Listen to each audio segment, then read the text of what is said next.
Is the Brexit Party wrong to say they will run against the Tories in every seat unless they abandon Boris Johnson's hard-fought EU leave deal? We are going to be debating that throughout the day. I'd also love to hear from you on that as well. 0344 499 1000 is my number. 0344 499 1000. You can also tweet me at Talk Radio. Or you can text TALK and then your message to 87222. Remember, text costs 25p plus your standard network rate. But first, it is time to hear from the Labour Party. Anneliese Dodds joins us. She is the Shadow Treasury Minister as well as the MP for Oxford East. Anneliese, you must have been absolutely delighted to hear Nigel Farage's press conference today. He's laying down the gauntlet to the Tories, and it doesn't look like he's going to do any type of deal with them if they stick with Boris Johnson's deal, which presumably provides a big opportunity here for Labour. Well, it's obviously up to the Brexit Party itself what they want to do. I think they've been all over the place previously. Initially, it looked like they were going to have that deal with the Conservatives. Now they're saying that they feel that actually the deal isn't the right one. I think for a lot of people looking into this, when they see the detail, they would say, well, hang on a minute, why are both the Tories and the Brexit Party threatening us with a way of leaving the EU that would be actually really, really damaging for British jobs, for British living standards? Why do both of them want this? I don't see that much difference between them, but obviously they're having their discussions now about whether they want to go into coalition or not. What do you think about Donald Trump's intervention into this election, already suggesting that it would be right for Boris Johnson to do a deal with the Brexit Party? I think actually for many people who heard what the President had to say, it will push them away from both the Conservatives and the Brexit Party, I think, because obviously this is a President who said before, he didn't say it this time, but he said it before, that he would view, for example, our National Health Service as being up for grabs as part of a trade deal between the UK and the US.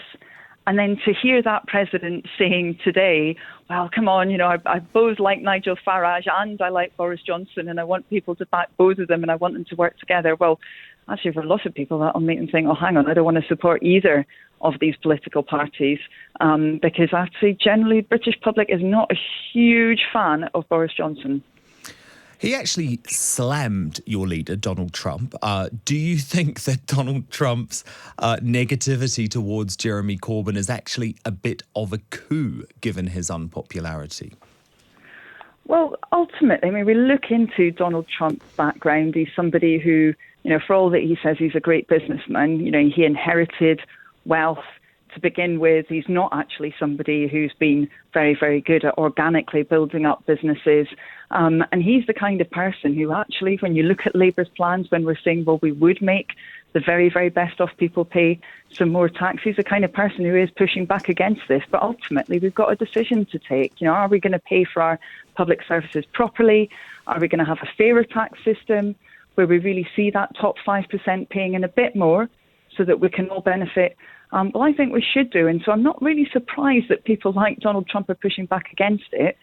But as I say, I think that will actually play towards Labour's favour because, as I mentioned before, people in the UK are not necessarily very big fans of Donald Trump. I think we saw that when he came to visit here.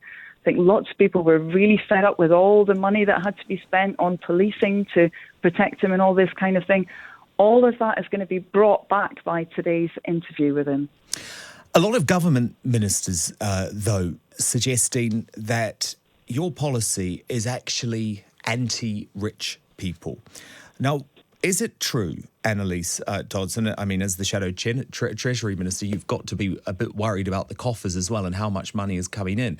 Is it true that Labour wants to reject all billionaires? You don't want anyone to be a billionaire in this country anymore?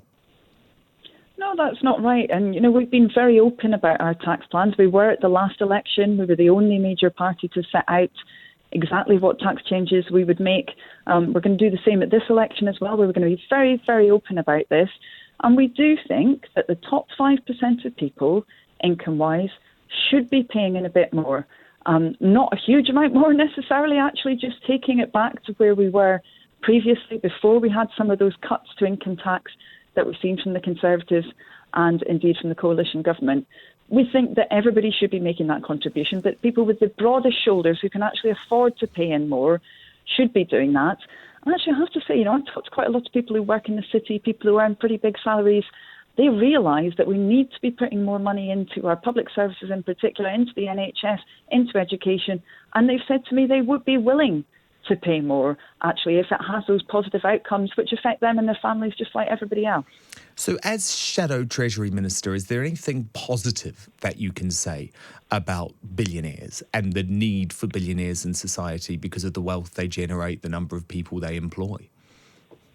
Well, there are some billionaires who generate wealth and who employ people and who promote our economy, just as there are people at just about every different level of the income distribution who do that as well. I don't think there's something unique about those who have huge amounts of resources that means that they necessarily do more for our economy than others. Some people have built their wealth by creating those jobs, by innovating, but others often have built their wealth a lot of the time because of, for example, the increase in property prices that have meant that those people who already had a lot of that have benefited very, very substantially.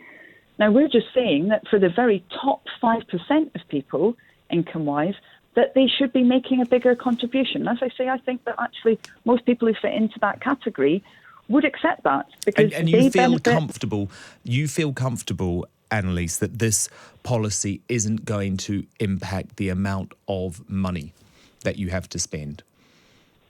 Absolutely, because when we look at different countries... It's not going to drive billionaires away.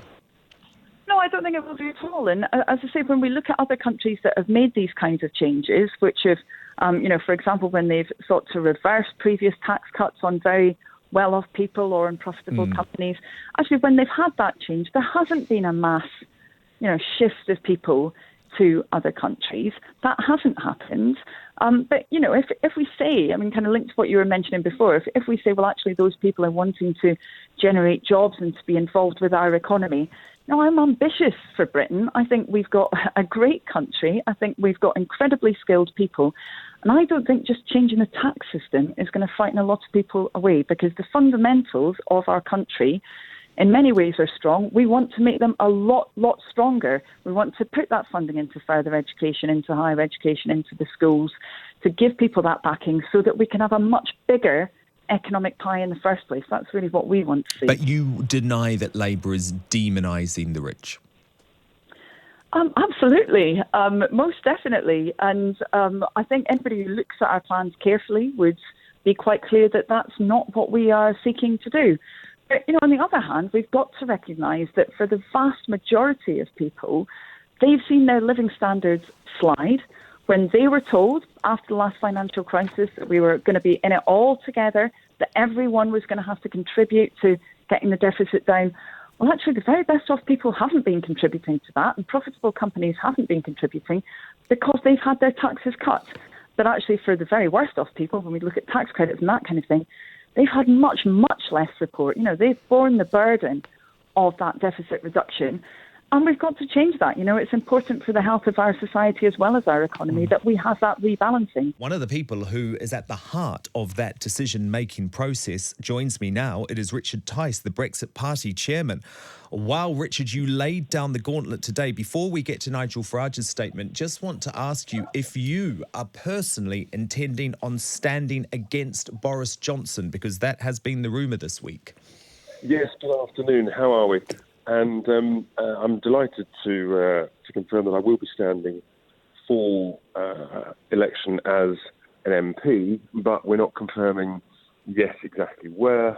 There's all sorts of rumours swirling around. The truth is that most of the rumours over the last couple of days in the press, of course, have been completely wrong, given what we announced this morning. But no, we're not yet confirming where I'm going to stand. So I can't help you on that this afternoon, I'm sorry. Do you think that Boris Johnson is vulnerable? He has a slim majority, really, doesn't he? Yeah, he's massively vulnerable. And the reality is he's not going to stand there, as we understand. I see. I mean, there's obviously many rumours circulating, but we understand that he's going to move to a safe Conservative seat. somewhere like, for example, Beaconsfield or Sevenoaks, who knows? But that's what we'd expect. And actually, if you think about it, Beaconsfield taking on arch Remainer Dominic Grieve, close to Chequers, all makes a lot of logic, really, doesn't it? Well, absolutely, because it would just be catastrophic if he were to lose his seat, whether the Tories were to win or lose the election. But look, I mean... Wouldn't it be hysterical? Well, depends which way you look at it, I guess. Yeah, it would be hysterical, yes. But look, you've laid down the gauntlet today. You have given the Tories this window of opportunity to do a deal with you. But Richard, let's be honest, you know they're not going to do that deal because they're not throwing out their Brexit deal.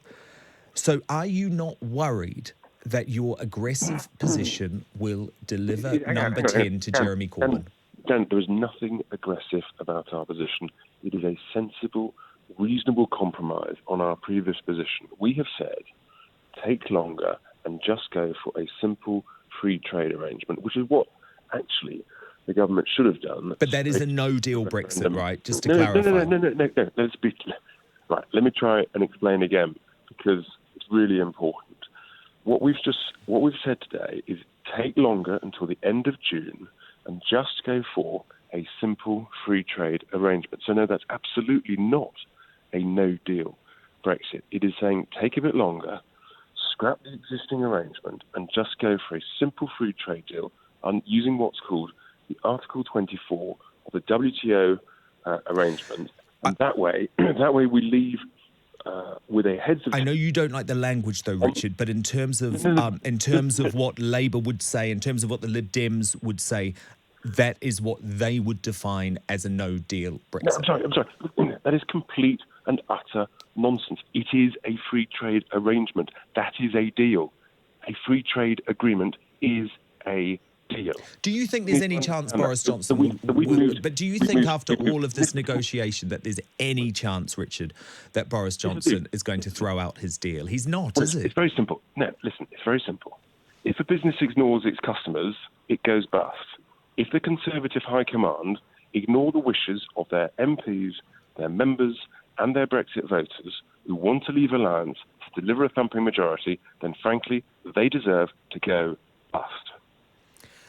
But aren't you nervous, though, about what that means? Because, Richard, the reality is what that means is a Jeremy Corbyn prime ministership, potentially in some type of coalition with the Lib Dems. It almost certainly means a second referendum. That might mean that Brexit never happens. Well, if people are worried about it, tell the Tories to come and talk to us. We're reasonable people. We made a sensible, generous offer. Come and talk to us. It's very simple. They've got a couple of weeks. They know where we are. They've got our telephone numbers. Come and have a chat. Now, what fascinated me is there's a lot of talk after your launch today that, in fact, lots of individual Tory constituencies and MPs are already looking to do deals with you behind the back of party command. Is that true? And that is absolutely true. It's going on up and down the country because, as I've just explained, that's what the members and the voters want. And people who ignore what their customers want end up going bust. So to clarify, Richard, does that mean that you won't stand against, for example, any members of the ERG, sort of the hardline Brexiteers within the Tory party? No, it doesn't mean that. What Nigel said this morning is that individual members of Parliament from any party, if they pledge to back a simple free trade deal and pledge not to vote for this terrible withdrawal treaty, then we will not stand against it. So it's a very reasonable offer, and people individually can make their own judgment. How confident are the Tory party about gaining a majority? What do they make of the Brexit Party playing hardball today? And what about Donald Trump getting involved yesterday too, urging the Prime Minister to do a deal with Nigel Farage? So will Boris Johnson's election gamble pay off? And who do you think will win? Want to hear from you this hour. 0344 499 1000 is my number. 0344 499 1000. You can text TALK and then send your message to 87222. Or you can tweet me as well via Talk Radio's Twitter handle @Talk Radio. First, though, I'm joined now by Tobias Ellwood. He is the Conservative MP for Bournemouth East. So Tobias, is this a risk that is going to pay off? Well, I think you're a very eloquent summary, and some of the challenges that we face. This is going to be one of the most complicated and unpredictable elections I think we've seen Big time. Since the Second World War. And it's going to be exactly as you say. If we see the Brexit Party flood seats across the country challenging Conservatives, then the potential outcome could be that Labour and the Liberal Democrats are able to increase that numbers. And that means we could be back into that horrible place of a hung parliament. And that means, more division. It means possibly more challenge referenda and a state of impasse and gridlock as we've experienced. And I don't think the country wants to go anywhere near that. I've spoken to a lot of analysts this week, Tobias Ellwood, who say it's virtually impossible for the Tories to secure a majority. Do you agree? I don't agree with that at all. And the reason why we have elections and the mood music changes, what we focus on day by day changes as well. Yes, Brexit will dominate. I mean, you began your opening talking about that on the new Brexit Party's position and so forth. But everybody actually has pretty much firmed up their view, actually, to the point of irritation. They've actually entrenched their positions in some cases compared with the referendum in 2016. There are other issues to be debated, and we need to work out who do you want in number 10? Do you want Jeremy Corbyn in there that will take us out of NATO, not put any money in our armed forces, put taxes up, renationalise many industries and utility companies and our railways and so forth? Or do you want somebody who's actually going to conclude Brexit finally, but also take our economy forward? And that is the binary decision, which I hope we'll move on to beyond the big discussion of Brexit. Are you definitely standing again? I'm definitely standing again, absolutely. I'm perhaps touch on something that's quite important. There's when you look at the numbers of people that have decided to depart, the complexion of my party does look like it's changing. I think we will only win, going back to your first question, if we present ourselves as a fiscally responsible, one-nation, progressive, centre-right party. If we slide to the right and try and overtake it or mimic the Brexit Party, then we might get a more concentrated vote, but it will be smaller. The coalitions that we have in this country shouldn't be within, with parties, as we've just seen. They should be within the parties themselves. That's normally been how we've conducted things in this country. Well, that's the reason I wanted to ask, Tobias, because, of course, you were famously a Remainer, but you have come over to the Brexit side of the party post the 2016 election. However, you must be disappointed to see someone like Nicky Morgan say, no. Enough is enough. I can't do it. It isn't just Nicky Morgan. It's Amber Rudd. It's Seema Kennedy. It's Mims Davis. It's people like Richard Benyon. It's Alistair Burt. It's good people like Nicholas Soames, Ken Clark. Some of them were going anyway. But ultimately, you are seeing perhaps when you take them away, what you've left with, it perhaps could look on first inspection that we have moved to the right. I'm pleased to say that those replacing them are also very pragmatic Tories, one nation in their outlook. And that, I think, will be good. It's exciting. We have to refresh. But, yes, there are some big questions to make sure that we do not hemorrhage talented people who have chosen to perhaps depart prior to, when you would expect. They had a couple more chapters left in them, yet they've decided because of perhaps the ruggedness of politics, the difficulties of it, the challenges that we face, it's not can be a tough game on occasions. And some people have said, I've had enough. It's time to get out. But that then brings us to the Brexit Party, which is a very, very real threat to you at this election. And today they have been abundantly clear in their position. They will aggressively run against the Tories unless Boris Johnson drops his deal and goes for a no-deal Brexit. Now, we know that ain't happening. That's not an option. So how nervous are you about the Brexit Party threat, Tobias? If that's what you're saying, it's an advancement from what I understood. They wanted no deal, and they're picking up on the anger, the frustration the nation has, which I can understand and relate to. But when you look at the facts of where no deal would take you, of us, suddenly running away from the European Union, 50% of our trade is done with the EU. If we suddenly turn our back on that, the problems that will cause, reputationally, internationally as well, it would be damaging as to who we are as an internationally facing, outward-looking country that's wants to step up and play our role on the global stage. So no deal, I'm afraid, would very much damage our economy. It doesn't sit well also with who we are as Conservatives. Conservatives are fiscally responsible. We look after the nation's coffers. That's what we do. So to go to no deal, I think, yes, it might be quick to win a general election, but then we'd probably lose the next couple because of the damage it would cause to the economy. I plead, for the Brexit Party must understand that nobody's going to get their perfect Brexit outcome. You talked about I was a Remainer. The journey I've come on to then recognise I'm not going to get what I want. I don't believe a second referendum would actually help now because it would then get challenged again. That's more instability, no clarity whatsoever, more damage to our economy. We have to draw in a line. We have to compromise. The deal is on the table there. It's been approved by the EU. It's got through a bit of the Parliament already. Let's move forward. But they're not going to do that. And if you refuse to do a deal with them, if the Tories refuse to do a deal with the Brexit Party in some way, aren't you simply risking handing the keys to number 10 to a Remain alliance, which would be led by Prime Minister Corbyn? If the decision was made today, then I can understand that. What we need to do is utilise this campaign. You just mentioned you have to speak to a couple other characters from different parties. There are now rules set in place that we all put our stall out. And the Conservative stall must be that, yes, we're going to conclude Brexit, going to get this done, and we've got other interests that we want to take Britain forward in improving our prosperity, as well as our services, from the policing, from health and education, the whole picture. So I hope that we can plead to say, listen, if you're up against a Brexit candidate, this is what a Brexit candidate would do. If you want to conclude Brexit, it's the Conservative Party that is going to allow you to do that. But many won't do that.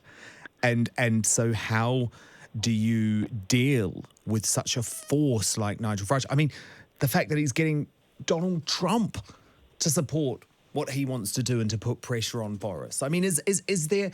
I guess what I'm saying, Tobias, is there?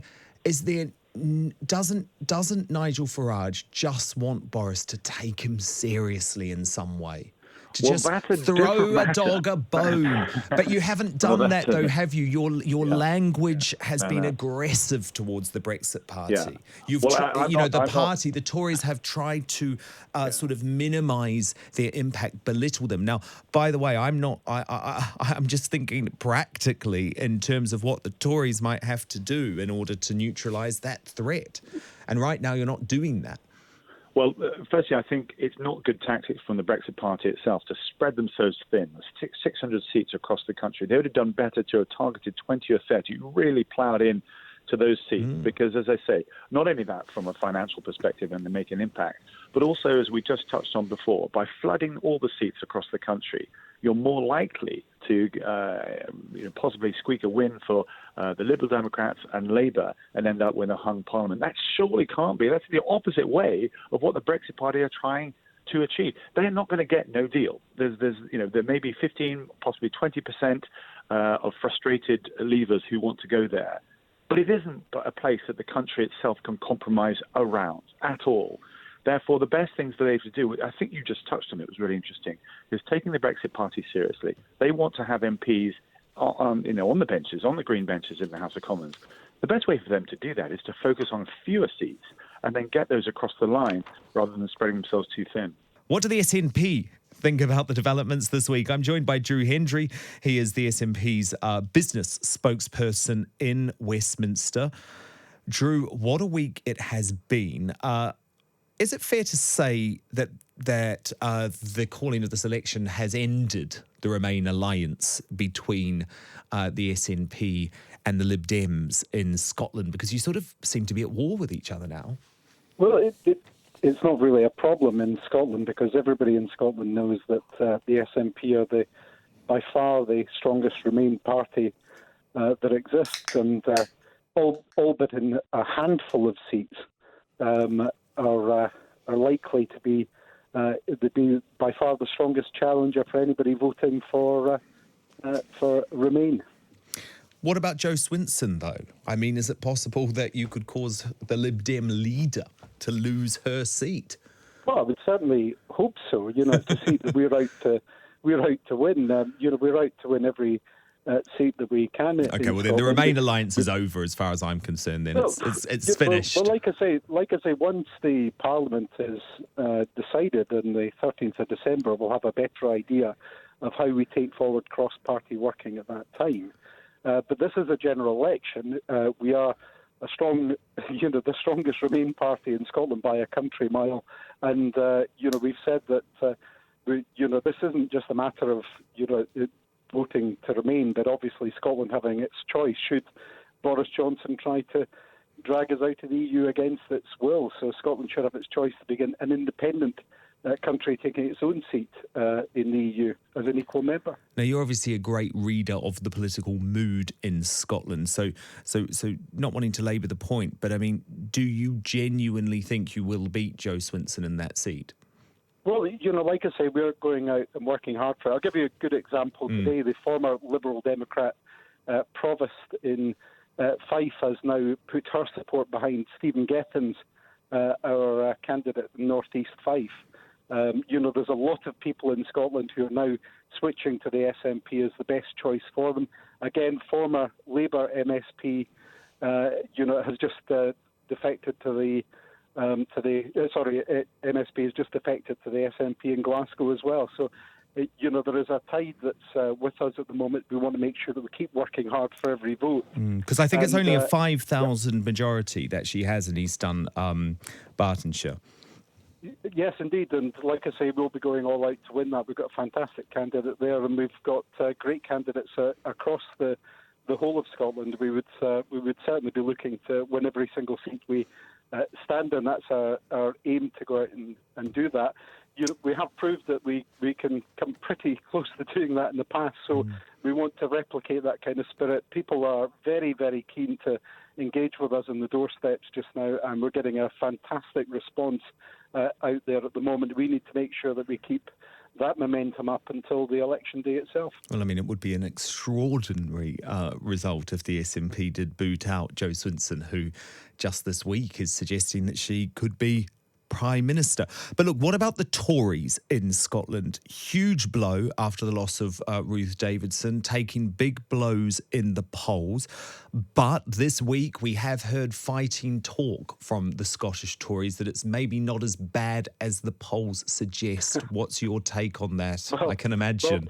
Well, the hope would be that's the case, but you only have to go back. You talk about Ruth Davidson. Ruth Davidson was at the helm when the Tories had their worst ever election result since 19... but come on, she did well at the last election. No, during the European election, which was in the heart of this, it was at the heart of this whole Brexit debate. Ruth Davidson was in charge, and that was their worst result since they started calling themselves the Scottish Tories back in 1966. So, for the Tories are putting a brave face on it. I'm sure that's what they would like to do in Scotland.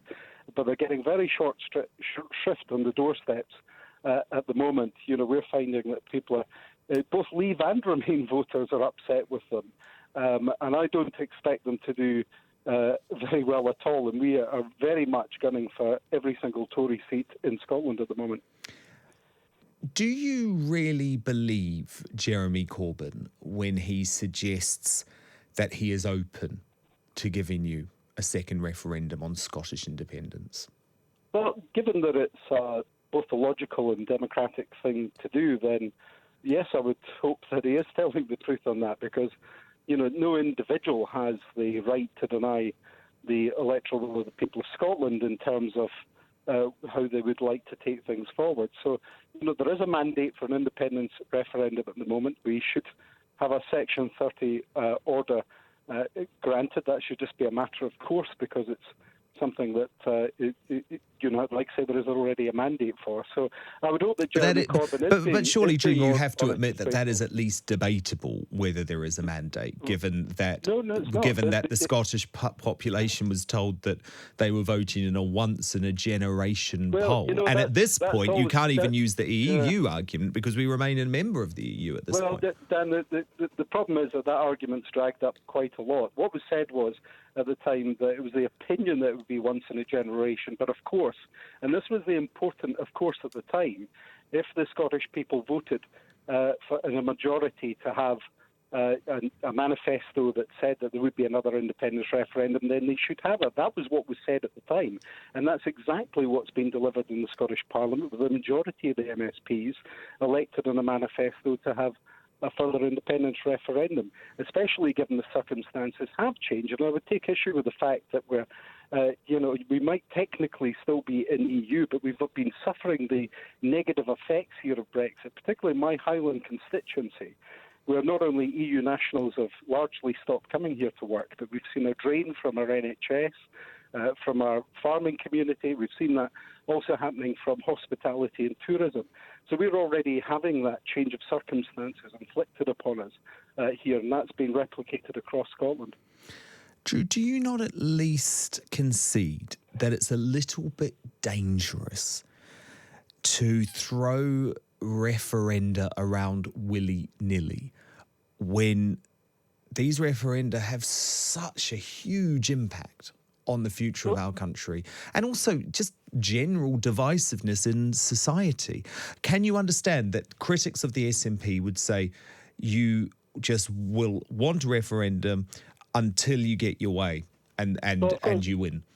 Well, of course, critics of the SNP are always going to be critics of the SNP. I would expect that that would be the view they would come out with. But there's an important distinction here, which is really, really important, because a lot of people don't actually look at the detail of Scottish politics closely. First of all, our referendum in 2014, yes, there were arguments on both sides, and I think an egg was thrown, but it was pretty much a gold standard referendum in engagement and has led to a very enlightened and energetic Scottish political discourse since then. So I don't think that was a bad thing at all.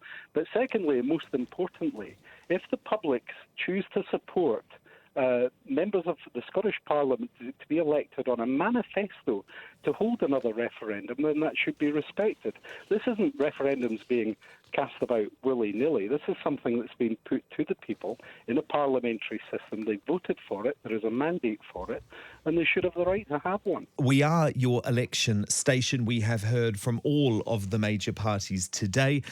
And we're going to kick off this hour with the Liberal Democrat Party, whose leader could be under threat at this election. So I'm joined now by her colleague in Scotland, Christine Jardine. She is the Lib Dem MP for Edinburgh West. Now, Christine, I want to kick off with Jo Swinson, because you've been very confident in your election paraphernalia, very much putting forward this woman as a potential Prime Minister.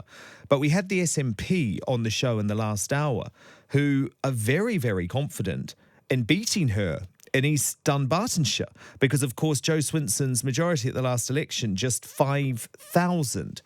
Now, obviously, you are a Scottish MP as well. You have about a 5,000 majority too. How worried are you about the SNP wiping you both out? Not at all. I'll tell you why. Because that was actually an increased majority for Jo, 5,000. She is incredibly strong. She's very popular. People everywhere I go at the moment are asking me about Jo Swinson. I'm not at all concerned. Jo is not complacent.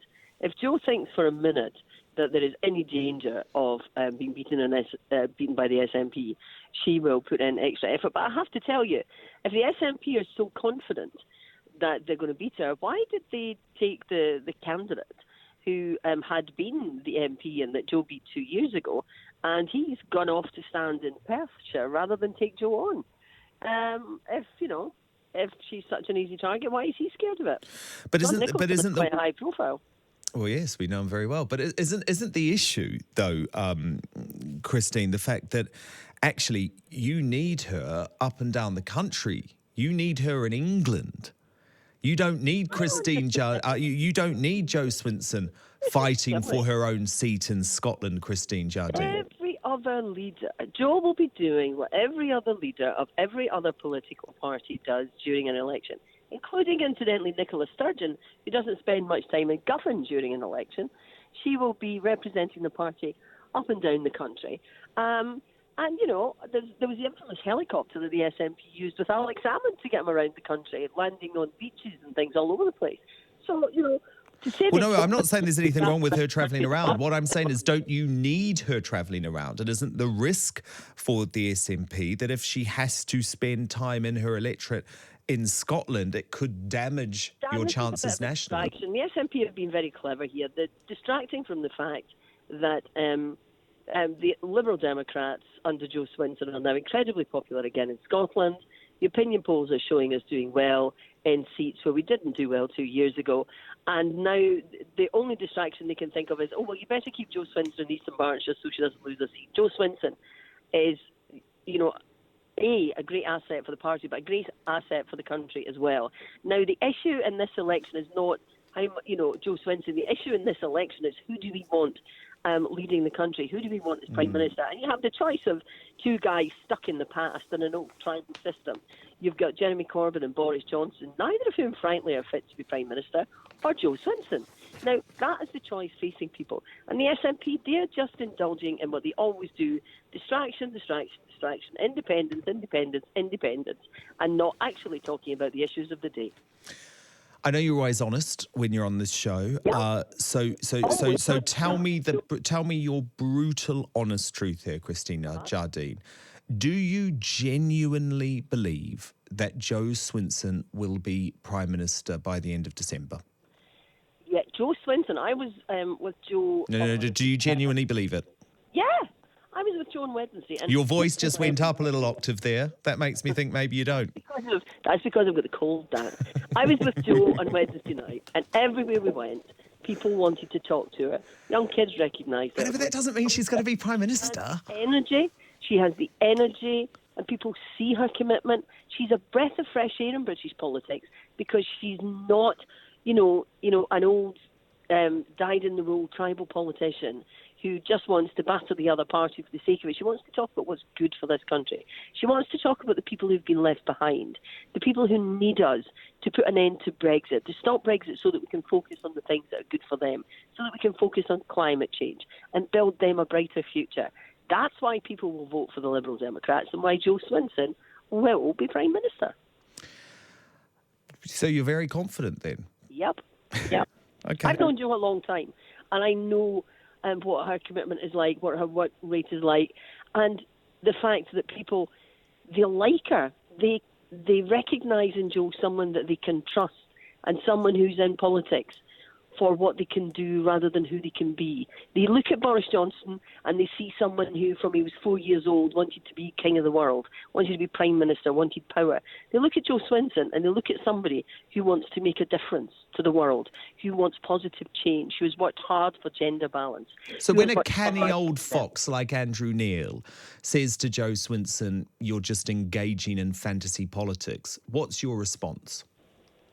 Well, like you said, he's an old fox. He's not perhaps the way forward in British politics. Jo is the future, not the past. Corbyn, Boris Johnson, and your commentators like Andrew Neil, brilliant commentators, but they are, if you like, the politics of the past. Jo is the politics of the future. She's what this country wants, is crying out for.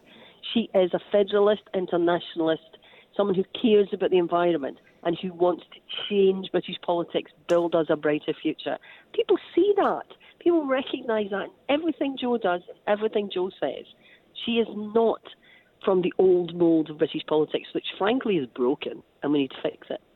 Christine Jardine, is the Remain alliance now dead? No, not at all. So how's it going to work, given Labour doesn't seem to want any part in it? Well, Labour's not a Remain party, so you wouldn't expect them to want any part of it. Labour is for Brexit. So you will cooperate with Plaid Cymru, with who else? And the Greens. We'll cooperate with people who genuinely want Remain. Now, but not SNP and not Labour. For Remain's sake. Say that again, sorry? Not SNP and not Labour. Well, the curious thing about the SNP is that they spent less on the Remain campaign in 2016 than they did in a by-election in Shetland, a Scottish parliamentary by-election in Shetland last year. Now, the electorate in Shetland, I'm sure you'll agree, is very much smaller than the electorate in the whole of Scotland, but they spent less on their campaign for Remain than they did on a by-election in Shetland. I know, but you can't say the SNP aren't a Remain party. I mean, that's just nonsensical. The SNP are only one thing, Dan, and that's an independence party. Remain for them is just a means to an end. It's a means to fund... Well, I think you're proving here that the Remain alliance is dead. The Remain alliance is not dead because the SNP were never in it. We will work with Plaid Cymru. We will work with the Greens. We will work with people who genuinely want Remain. Now, We have said, actually, that we would work with the SNP if they took independence off the table, because it shouldn't be an issue at this point. At this point, the only thing we should be caring about is fixing Brexit, stopping it and getting the country back on track. And if they were prepared to do that, in the way the Plaid have done, then we would be prepared to work with them. But we see today that, at the height of this, when we're going into a general election, trying to stop Brexit, that's not Nicola Sturgeon's priority. Nicola Sturgeon's priority is calling for another independence referendum. Christine, Jardine, Constitutional crisis on constitutional crisis. I just need you to role play with me here a little bit, okay? So you've knocked on my door, and I open the door up to you, and you do your little pitch, and I say to you, look, I voted to leave the European Union. You are wanting to revoke Article 50. What do you say to me as a Leave voter on the doorstep? Do you still want to leave? Do you believe that that's the right thing to do? Absolutely. And I 52% of the country voted for it. Are you going to disenfranchise us? No, not at all. You go out there on election day and you vote for what you think is best. But what I would appeal to you is that if you want to see a government which will tackle climate change, if you want to see a government that will help those people who feel that they've been left out of the process and left behind, if you want to see a government that will genuinely... But what about my vote for Brexit, though? That's what I mean. That will genuinely build a brighter future for this country, then vote for the Liberal Democrats, because we are the people who will do that. This is your election station. We have heard from all the major parties today, and we finish up with Amelia Womack, who is the Deputy Leader of the Green Party. Amelia, thank you so much for being on the show. How concerned are you that despite all of the spike in coverage because of Greta Thunberg and the Extinction Rebellion, that because of Brexit, the Green Party could end up actually being overlooked in this election?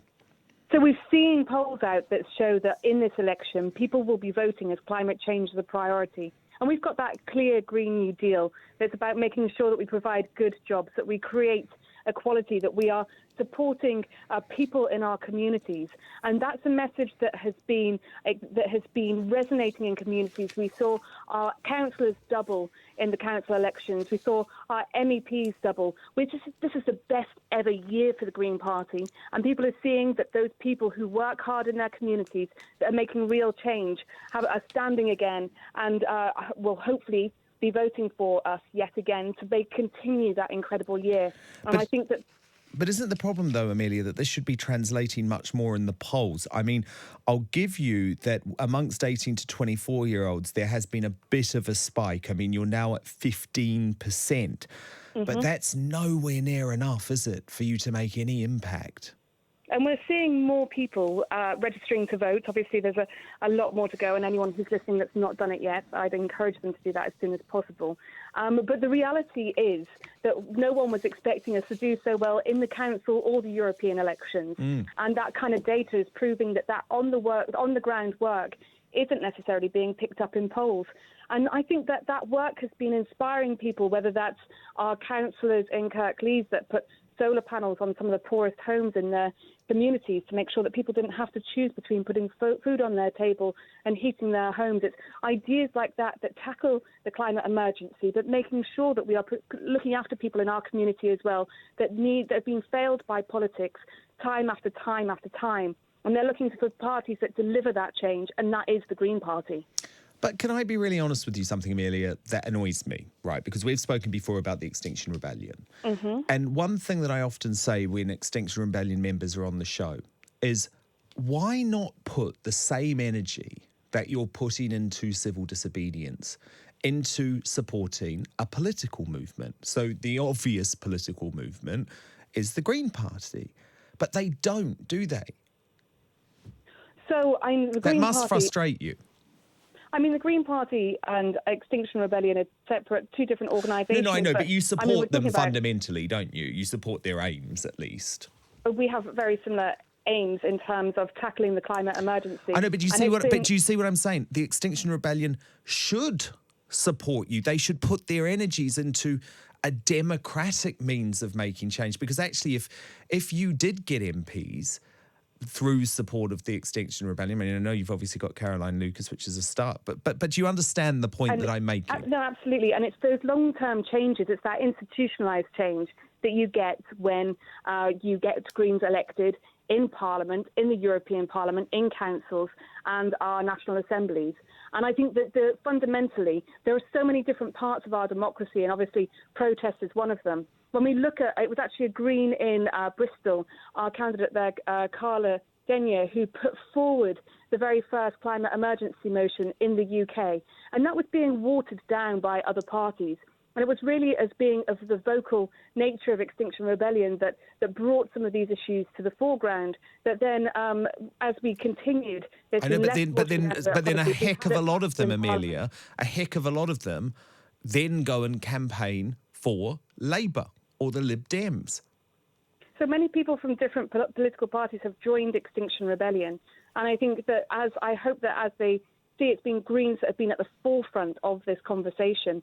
The thing, many of these points that we've been talking about, whether that's other parties talking about a Green New Deal or environmental protection or social justice, even things like anti-austerity, has been Green messaging from the very start.